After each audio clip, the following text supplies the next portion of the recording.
Hello viewers, আসসালামু আলাইকুম। আজকেও আপনাদের কাছে আরেকটি নতুন ভিডিও নিয়ে হাজির হলাম। সবাইকে আমার ভিডিওতে স্বাগতম। তো আজকের ভিডিওটি আপনাদের কাছে স্টার্ট করার আগে আমার একটা ছোট্ট রিকোয়েস্ট ছিল। সেটি হলো, দয়া করে প্লিজ সবাই আমার ভিডিওটি লাইক, কমেন্ট, শেয়ার করবেন এবং ভিডিওটি কেমন লেগেছে অবশ্যই কমেন্টস করে জানাবেন। আর যারা আমার ভিডিওটি নতুন দেখছেন অবশ্যই সাবস্ক্রাইব করে দেবেন। চলুন ভিডিওর মূল পর্বে চলে যাই। তো আজকের ভিডিওটি আমি আসলে যাদেরকে নিয়ে কথা বলবো সেটা হচ্ছে দুইজন ব্যক্তির বিষয়েই কথা বলতে চাচ্ছি মেইনলি। অর্থাৎ এটা আমার একটা রিয়াকশন ভিডিও। তো সেটা প্রথমত আমি সাদিয়া অর্থাৎ কুইন সাদিয়াকে নিয়ে কথা বলতে চাচ্ছি এবং ওই উগান্ডা মাসুদ যে কিনা সাদিয়ার হচ্ছে হেল্পিং হ্যান্ড। তো সাদিয়াকে আমি মনে করি যে মাসুদ হচ্ছে সাদিয়ার হেল্পিং হ্যান্ড প্লাস হচ্ছে পরিবারের সাথে মানে গভীরভাবে জড়িত। তো ওদের আত্মীয়তা কেমন আমি মোটামুটি আমি ওভার শিওর না, তারপরেও একদম ব্লাড রিলেটেড কেউ না, তাই না? আপনারা যারা ওদের ভিডিও দেখেছেন তো তারা তো অবশ্যই জানেন, আর যারা দেখেননি তাদেরকে আমি বলছি। তো এই উগান্ডা মাসুদ অর্থাৎ দিনের মানে 24 ঘন্টায় ধরে নেন 20 ঘন্টায় 22 ঘন্টায় সে ওই সাদিয়াদের বাসায় সে মানে সাদিয়ার গোলামি করে আর কি। তো সাদিয়া হচ্ছে তার সুগার মাম্মি, ঠিক আছে? কারণ সুগার মাম্মির মতোই সে আচরণ করে এবং সুগার মাম্মির মতোই সে উগান্ডা মাসুদকে দেখে শুনে রাখে এবং তার চ্যানেলে অলওয়েজ দেখা যায় কি যে ওই সুগার মাম্মি সাদিয়াই তার চ্যানেলের মানে মূল আর কি কাকি বলা হয় ওটাকে আর কি, মূল আর কি সে নায়িকা। কারণ দেখা যায় মাসুদ এই পর্যন্ত উগান্ডা মাসুদ এই পর্যন্ত যতগুলো ভিডিও আপলোড করেছে বা এই চ্যানেল খোলার পর থেকে সে যখন থেকে ভিডিও স্টার্ট করেছে প্রথম দিকে তার ভিডিও কেউ দেখতো না বা তেমন একটা ভিউ হতো না এবং সেই তার সাবস্ক্রাইবারও অনেক কম ছিল। তো তাদের যখন থেকে সে মানে তাদের ভিডিওগুলো সে করে দেয়, মানে সাদিয়ার ভিডিওর মানে ইয়া থেকে শ্যুট করা থেকে ধরে এডিটিং করা থেকে ধরে পোস্ট করা পর্যন্ত এভরিথিং কিন্তু এই উগান্ডা মাসুদ করে এই সুগার মাম্মির ভিডিওগুলা।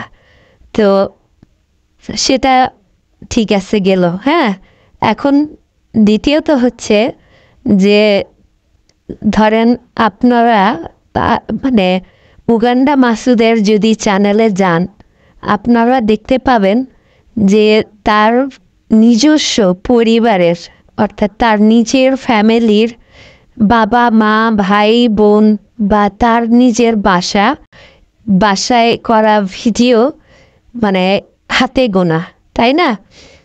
তো সেই ভিডিওগুলো আর কি পাবলিক তেমন একটা হয়তো পছন্দও করে না, দেখেও না হয়তো বা জানি না কেন, কিন্তু সে নিজের বাসায় করা ভিডিও আপলোড খুব কম করে।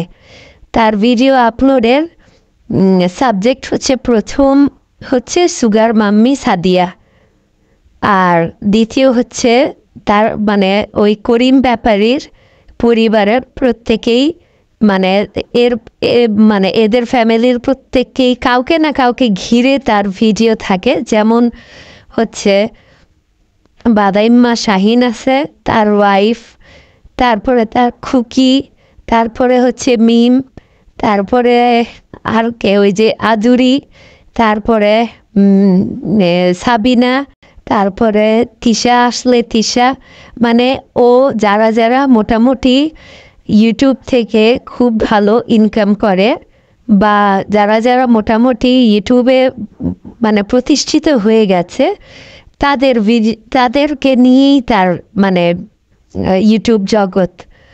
তো আবার সে নাকি মানুষকে চ্যানেল খুলে দিবে এবং সে সব কিছু শিখিয়ে দিবে, সব কিছু করে দিবে। তার থাম্বনেল এবং টাইটেল প্রত্যেকটা জায়গায় কোনোটার সেন্টেন্স ঠিক নাই, কোনোটার বানান ঠিক নাই, এবং তার থাম্বনেলে একরকম কথা আর ভিডিওতে একরকম কথা। আবার সে নাকি স্কুলের টিচার। একটা টিচার যদি নিজেই এরকম ভুল ভাল লিখে তাহলে স্টুডেন্টরা কি লিখবে, তাই না? তো এখন এই যে সুগার মাম্মি সাদিয়ার বাড়ি ভাঙা থেকে ধরে, বাড়ির একেবারে বাথরুম তৈরি থেকে ধরে, মানে প্রতিটা ভিডিও তার শ্যুট করা। এবং অনেক সময় এমনও দেখা যায় যে দুইজনেরই ভিডিও একই রকম, কিছু জায়গায় হয়তো একটু চেঞ্জ করে, কিন্তু মানে সেম ভিডিও নিজেরটাতেও দেয়, সেম ভিডিও সুগার মাম্মিরটাতেও দেয়। ঠিক আছে? তো এইগুলার পিছনে আসলে আমি মনে করি এই ছেলেটা তো আছেই একটা মানে টাইপের, একটু যে হাফ লেডিস বলে না মানুষ, ওই টাইপের আচরণ। ক্যামেরার দিকে যখন সে তাকায় আপনারা খেয়াল করবেন, ঠোঁটের মধ্যে কামড় দিবে, চোখটা কেমন করে, মানে কেমন যেন একটা হাসি দেয়, মানে একদম মানে মিলিয়ে একটা স্বভাবের। তারপরে হচ্ছে সাদিয়ার বাসার ভিডিও সে যখন শ্যুট করে দেয়, আমার কথা হচ্ছে এটা, তখন সে মানে ধরেন একজনকে দিয়ে আমি আমার ক্যামেরা দিয়ে বললাম যে আমার এটা শ্যুট করো বা এইটুকু অংশ শ্যুট করো। তো বেশিরভাগ ভিডিওতে দেখা যায় কি সে পিছন থেকে, ক্যামেরার পিছন থেকে সে তো শ্যুট করছেই, সে মানে প্রত্যেকটা বিষয়ে, যেমন পাতিলা কোথায়, বলবে যে পাতিলা ওইখানে দেখেন, মানে এই টাইপের নেচার। তারপরে সে প্রত্যেকটা বিষয়ে কথা বলবে এবং প্রত্যেকটা বিষয়ে নাক গলাবে। ইভেন সুগার মাম্মির হাজব্যান্ড বাংলাদেশে আসছে সৌদিতেই তো থাকে, তাই না? সৌদি থেকে আসছে, সেই যে কয়েকটা দিন ছুটিতে যে সে শান্তিমতো কাটাবে সেটার কোনো সুযোগ নাই, কারণ অল টাইম তার রুমের ভিতরে এই সুগার মাম্মির পাশে সে একদম স্ট্যান্ড বাই দাঁড়ানো, ক্যামেরা হাতে নিয়ে হোক যেমন করে হোক।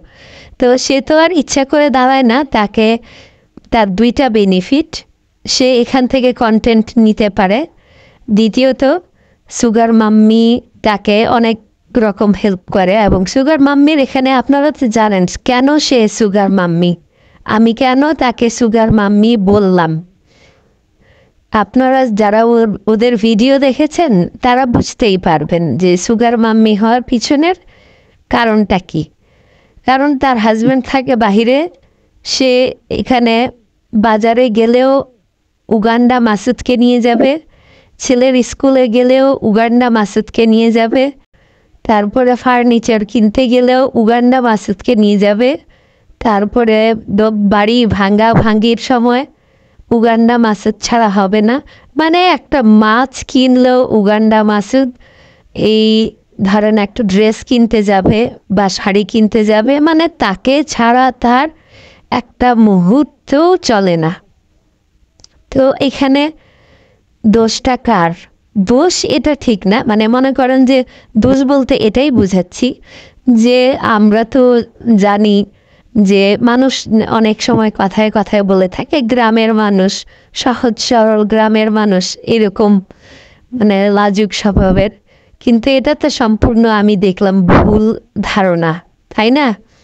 কারণ এখানে প্রত্যেকটা কাজে মানে মনে করেন যে তার 24 ঘন্টায় তাদের বাসায় তার কি কাজ, সে তো একটা পুরুষ মানুষ, মানে বয়স অনুযায়ী আস্তে আস্তে তার বয়স বাড়ছে, তাই না? সে তার ওই বাসায় তার এত সারাক্ষণ কি, যদি সুগার মাম্মি তার বেশি প্রয়োজন মনে করে তাহলে সুগার মাম্মির বাসার পাশে একটা রুম এত মানে বাড়ি যখন সুন্দর করে করতে চাইলো তখন তো উচিত ছিল তার জন্য একটা রুম করে দেয়া, যে সেট আপ করে দেয়া, যে তুই এখানেই থাক, এখানেই ভিডিও কর, আমারও হেল্প করবি, নিজেরও কন্টেন্ট তোর হইল, যেহেতু তোর বাসার কন্টেন্টগুলো পাবলিক দেখে না, তাই না? অনেক কষ্ট করে তাকে এই পর্যায়ে আসতে হয়েছে। এখন দুই একটা ভিডিওতে সে একটু বড় বড় কথা বলে, কারণ ভিউয়ার্সরা অবশ্যই তার নিজস্ব মতামত দিবে না, কমেন্টস তো করবেই, দুই একটা কমেন্টস তো অবশ্যই নেগেটিভ যাবে, তাই না? তো সে ভিউয়ার্সদেরকে ছোট করে সে কন্টেন্ট তৈরি করেছে। আমি বলতে পারবো না এখন সে কি বলেছে, তবে সে ভিউয়ার্সদেরকে উদ্দেশ্য করে। তার তো সাবস্ক্রাইবার অনলি 19,000 এরকমই সামথিং।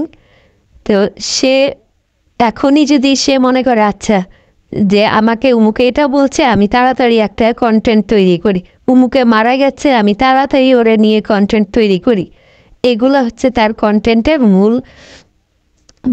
মূল বিষয়। সে সারা গ্রাম ঘুরে ঘুরে কন্টেন্ট দেখে বেড়ায়, যে কোথায় গিয়ে গেলে, কোথায় করলে, কন্টেন্ট তৈরি করলে আমার ভিউ বাড়বে, সাবস্ক্রাইব বাড়বে।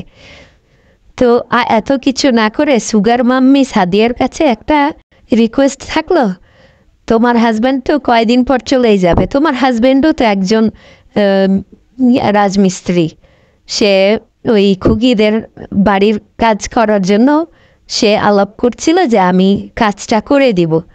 তো সে তো এখন অনেক নিজেকে একটু হাই লেভেলের হচ্ছে না, তো এইরকম হাজব্যান্ডের তো তার একটু অবহেলা থাকারই কথা। তো যাই হোক, এই সুগার মাম্মির কাছে উগান্ডা মাসুদের যে এই অবাধ যে ওদের যে যে এই টাইপের কন্টেন্ট তৈরি করা, প্রায় দেখবেন যে দুইজনের কন্টেন্ট সেম। আপনারা দুইজনের চ্যানেলে গিয়ে দেখবেন যে অর্ধেকটা নিলেও কিছুটা নিজস্ব, কিছুটা এদিক থেকে ওদিক থেকে, বা কিছু কিছু কন্টেন্ট তো প্রায়ই একই বেশিরভাগ। তো কি মানুষকে ইউটিউব জগতে মানুষকে কি ভালো কিছু দেখাতে আসছে নাকি মন্দ কিছু দেখাইতে আসছে, তাই না? আমরা এদের কাছ থেকে কি শিখব? এটা তো হচ্ছে মানুষের কাছ থেকে মানুষকে বোকা বানিয়ে, মানুষের সাথে ধান্দাবাজি করে, মানুষের চোখে ধুলা দিয়ে ইউটিউবিং করে এই টাকা যদি এরকম ইনকাম করার ইচ্ছা থাকে, এই টাকা তো আর খেয়ে হজম হবে না। কারণ এটা কি আছে না যে মানুষের একটা জিনিস দেখলে উপকার হইলো বা এন্টারটেইনড হইলো, মজা পাইলাম, ভালো লাগলো, সেরকম কিছুই না। তারা ওই যে পরিবারের ডেইলি লাইফের যেই পার্টগুলো ওগুলোই শেয়ার করে। তো কিছু ছবি আপনাদের মাঝে শেয়ার করেছি, সুগার মাম্মি যখন তার সাথে হোন্ডা কিনতে গিয়েছিল তখনকার ছবি, প্লাস আরও কিছু ছবি শেয়ার করেছি। আপনারা অবশ্যই ছবিগুলো ভালো মতো খেয়াল করে দেখবেন। আর আমার ভিডিওটি যদি আপনাদের ভালো লাগে অবশ্যই লাইক করবেন, এবং নতুন হিসাবে সবাই আমার পাশে থাকবেন। যদিও আমার ভিডিও আপলোড হয়তো আমি ডেইলি দেই না, একদিন পর দিই বা 2 দিন পরে দিই। তো ঠিক আছে ভিউয়ার্স, অবশ্যই ভালো থাকবেন এবং আমার জন্য দোয়া করবেন। আপনাদের জন্য অবশ্যই আমার ভালোবাসা রইল। সবাইকে আসসালামু আলাইকুম।